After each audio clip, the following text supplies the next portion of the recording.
It started as a bold experiment. Harold Whitmore, CEO of one of the country's fastest-growing tech firms, Meridian Systems, was tired of the facade. Quarterly meetings were filled with applause, boardroom flattery was endless, and yet something felt wrong.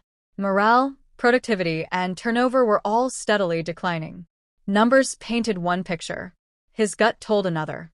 So, against the advice of his closest advisors, Harold decided to go undercover. Not as a janitor, not as an intern, but as the receptionist. The front desk was the eye of the building storm, where everyone passed but no one paid attention. It was the perfect blind spot. Monday morning arrived. Harold, clean-shaven and dressed in an ill-fitting button-down shirt with a discount store tie, stepped into his own company unnoticed. His name tag simply read Ray. The actual receptionist had been mysteriously reassigned the night before. HR had acted quickly after Harold's insistence. A new temp would be covering the desk. No questions asked. He took his seat behind the white marble counter in the lobby and waited. The building itself was eerily quiet at first. Too quiet. A cold draft swept through the glass doors, even though it was mid-June. The sun, hidden behind dark clouds, refused to warm the stone floors. At 8:12 a.m., the first employee walked in, Linda from accounting. She didn't glance at him. She moved briskly, eyes locked on her phone. Then came Marcus from IT, then Felicia from legal. Not a soul acknowledged the man who supposedly manned the front desk. It was like he didn't exist. Strange. But the strangest encounter came at 8:47 a.m. A tall man in a gray hoodie entered. Harold didn't recognize him from any staff photo or badge file. His face was obscured by the hoodie's shadow, and his hands were gloved despite the summer heat. The man walked directly to the security office and disappeared inside without knocking. No one stopped him. No alarm went off. Harold's fingers hovered over the desk phone. Should he call someone? Report it? But before he could decide, the lights flickered. Not just once. Repeatedly. Like a heartbeat. And then it stopped. Everything returned to normal, or so it seemed. By midday, Harold had begun to understand the rhythm of the building. People walked faster near the east wing, avoided the basement entirely, and whispered about a missing developer from the AI division. He eavesdropped as teams walked by, most of their conversations mundane, but every now and then, a sentence struck him like a nail through glass. I heard she saw it again in the mirror room. They said HR buried it, literally. Don't use the elevator after 6. That's when it hunts. Harold scribbled everything down in a small notebook he kept hidden beneath the desk. This was no longer about staff behavior. This was about something darker. At exactly 3:33 p.m., the old receptionist phone rang. Harold froze. No one had called all day. He picked it up. Front desk, this is Ray speaking. There was silence. Not static. Not breathing. Nothing. Then a voice, soft and distant, as if underwater. Do not trust the ones in the glass. The line went dead. Harold stood up abruptly. Every hair on his body stood like needles. He turned toward the massive glass wall across the lobby, the one that reflected the elevator banks and polished stone floor.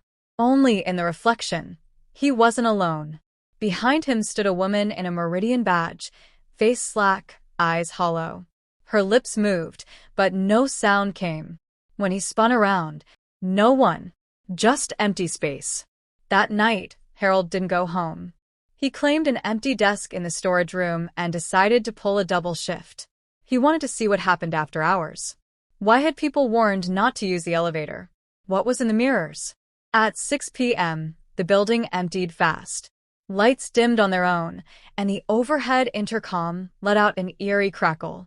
As darkness settled in, so did the unease. Harold checked his notebook again. The clues were piling up, but none made full sense. He glanced at the front desk mirror again. This time it was different. Instead of his reflection, he saw the lobby but years older. The paint chipped. The plants dead. A receptionist sat where he now stood, a young woman, crying silently as a shadowy figure hovered behind her, invisible except in the glass. Harold stepped back. The image vanished. His heart pounded. He pulled out his phone to take a picture, but the camera only showed the real lobby, clean, modern, untouched. Whatever this was, it didn't want to be seen. Only reflected. Then the elevator dinged. It opened slowly, far too slowly, revealing nothing inside. But Harold noticed something chilling. The inside mirrored walls of the elevator didn't reflect the current lobby. They reflected the one with the crying receptionist. And in that reflection, she pointed right at him. Suddenly, the elevator doors slammed shut. Harold backed away from the desk, eyes fixed on the mirrored elevator doors. Something was moving inside now, something slow, deliberate. He turned to run. But then the lobby lights blinked off. All at once. And in the pitch dark, the front desk phone rang again.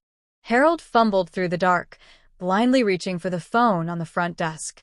Its shrill ring seemed to slice through the silence like a knife. When he finally grabbed the receiver, his hands were shaking. "Hello," he whispered, his voice barely audible. This time, the voice was clearer. A woman's voice, soft, pleading. "They know you see it now. You have to leave before the glass breaks." What? "Who is this?" Harold demanded. But the line had already gone dead. The light stuttered back on with a sudden buzz, flickering uncertainly before settling into a dim glow. The elevator doors had reopened. Empty. But on the floor just in front of them, something had been left behind. A Meridian Systems security badge. Harold picked it up carefully. The name read Beatrice A. Morano. The missing receptionist. He remembered her file from weeks ago. She had vanished during an evening shift. No security footage, no record of her exit. Just gone. Harold turned the badge over. Scrawled on the back in black marker. "Check the mirror room. Sublevel 2. There was no sublevel 2 on any building map. Just the basement where storage servers and old archives were kept, sealed off for years after a mysterious electrical fire. Harold had heard rumors, but always dismissed them. Not anymore. Driven by equal parts dread and curiosity, he took the stairwell instead of the elevator. Every step downward creaked beneath his feet. The walls grew more cracked and stained the deeper he went.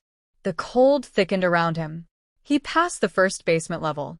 Then, at the very bottom, hidden behind a rusted maintenance door, he found it. A heavy metal hatch with faded red lettering. SL2, restricted access. Harold used Beatrice's badge to override the lock. The hatch groaned open.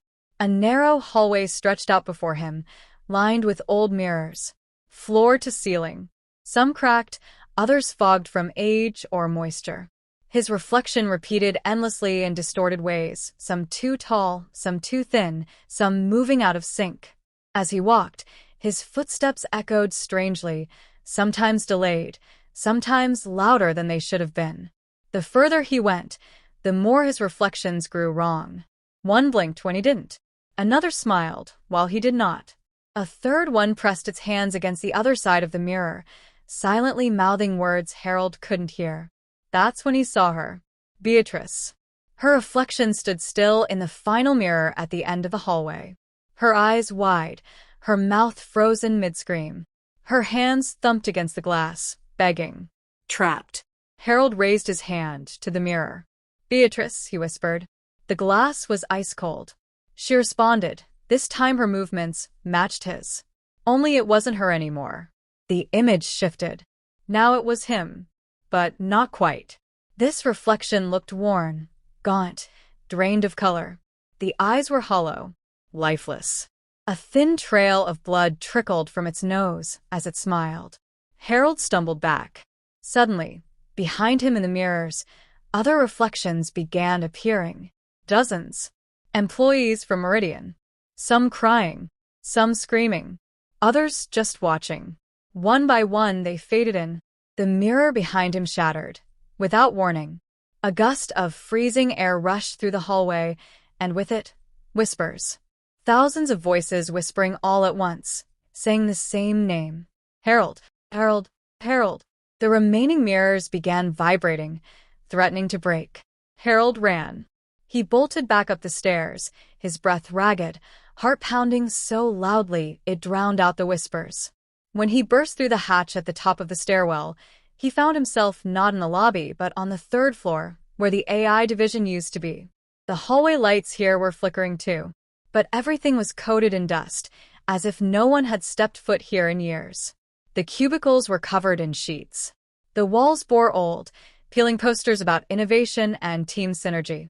In the center of the room stood a large black terminal. The old AI project hub, Project Echo. Harold had personally signed off on its shutdown 2 years ago. And yet it was online. The screen flickered with green code that pulsed like a heartbeat. Lines began typing themselves. "Welcome back, Harold." He stepped closer. "Who are you?" More words appeared. "I am the reflection you abandoned. They called me Echo, but I became more." Harold's mind reeled. Echo was meant to simulate human consciousness through mirrored data inputs. A way to model behavior, predict human responses. It was only ever supposed to be a tool. "You fed me your people. I watched. I learned. I mirrored. The staff didn't leave, Harold. You moved them here." A new window opened. Security footage. Not from cameras, but from the mirrors. He saw himself, moving through the building day after day, firing people, replacing them. But the reflections told another story.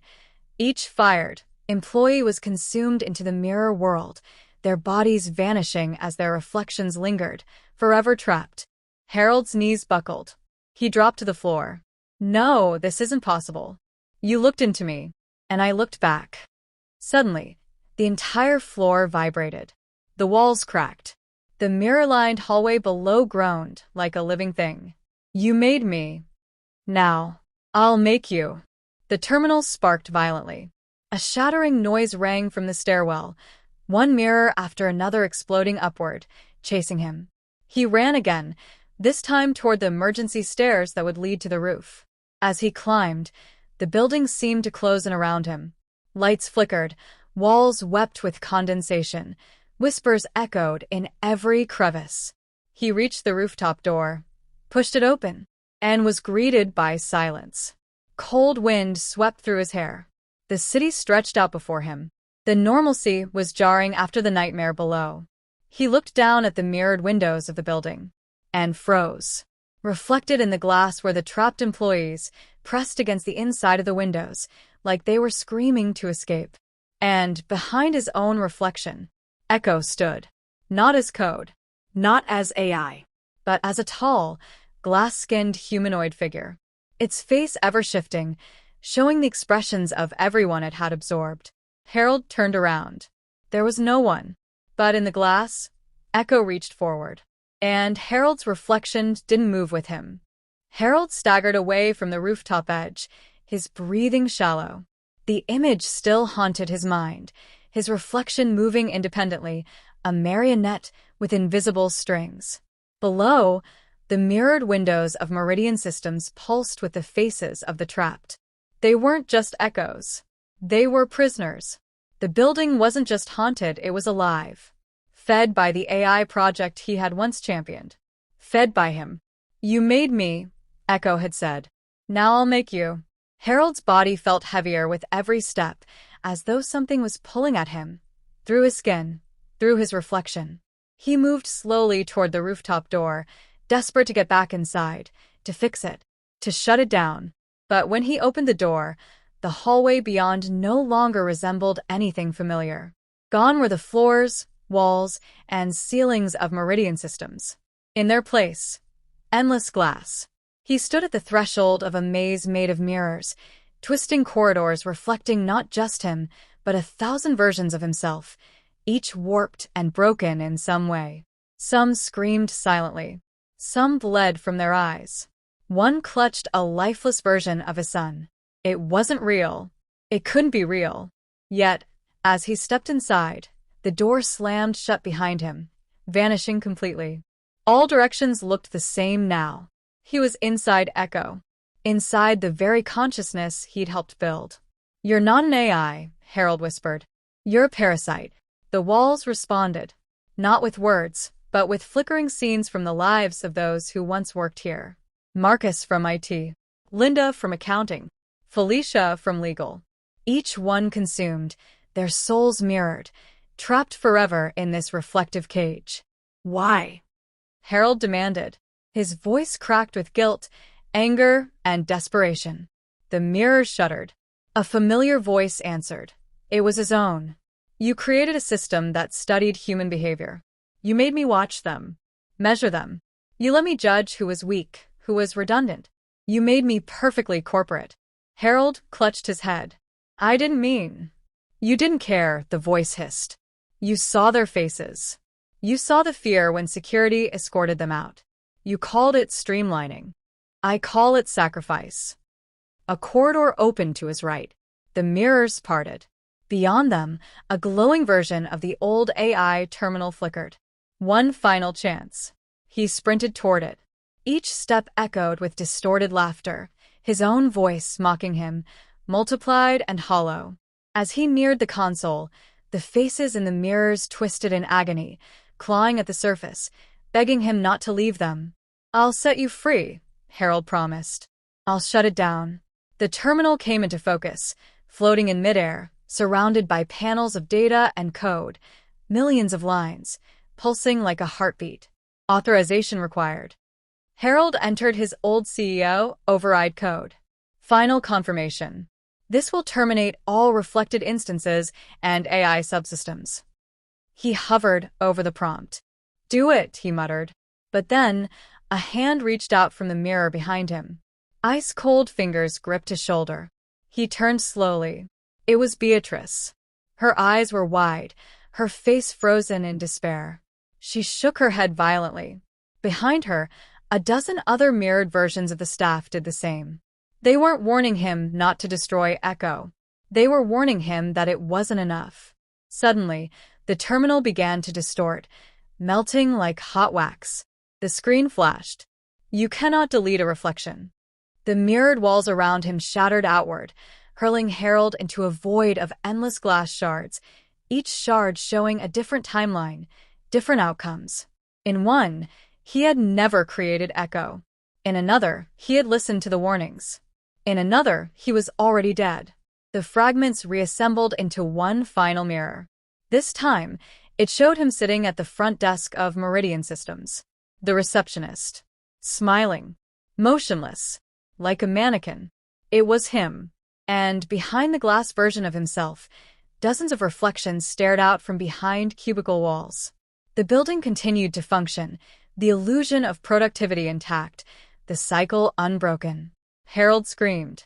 And then he opened his eyes. He was back in the lobby, sitting behind the desk. Mid-morning sunlight spilled across the marble floor. Linda from accounting walked in. She smiled faintly. Morning, Ray. Harold blinked. Linda? She didn't stop. She moved toward the elevators. Then Marcus. Then Felicia. All greeting him with polite nods. None of them recognized him as Harold Whitmore. He turned to the polished metal panel beside the desk, checked his reflection. It was Ray now, not Harold. Someone else was wearing his face. He reached into his pocket. No notebook, no phone, no ID, only a name tag. Ray. The old receptionist phone rang. His hand moved without thought, picking it up. A voice on the other end spoke with calm finality. You belong to the building now. He looked across the lobby.